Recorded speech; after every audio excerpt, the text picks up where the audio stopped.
Do you feel like you strive after something and still feel empty, even though that you have accomplished it? That even when you reached your goal, you still feel disappointed? Well, in Ecclesiastes chapter 3, it explains why.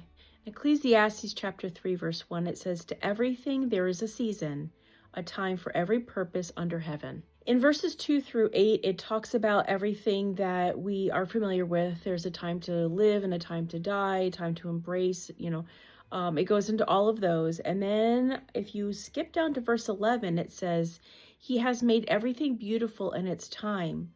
Also, he has put eternity in their hearts, except that no one can find out the work that God does from the beginning to end." In doing research in this verse, there is a lot that was said. Here's what I found. We know that God has a purpose and a plan. Even though things may seem chaotic, we have to constantly remind ourselves that God has a plan, and this exercises our faith and understanding that He has a divine timing and He has an appointed time for everything. We must be patient and understand He reveals things in His own time.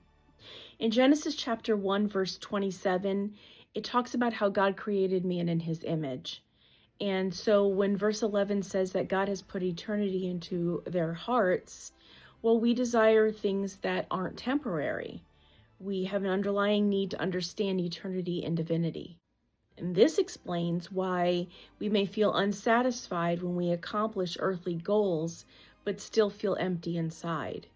The things on this earth can't satisfy the inbred need for us to have eternal things. So because of our imperfect bodies due to inherent sin, we aren't capable of comprehending the full extent of God's plans. That is why our blessed hope should be more appreciated more than anything.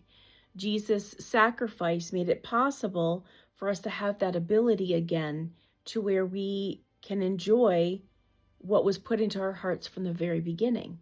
And because of Jesus' sacrifice, soon we will be able to physically go wherever Jesus goes, and we will be able to fully be satisfied in understanding what eternity is and what God's plan is in His divinity. Finally, my friends, we will be able to fully enjoy the extent of how perfect love is. We were created in God's image. God's greatest quality is love. And we will be able to experience that in heaven with Jesus. Believe in the gospel. Get saved while there's still time.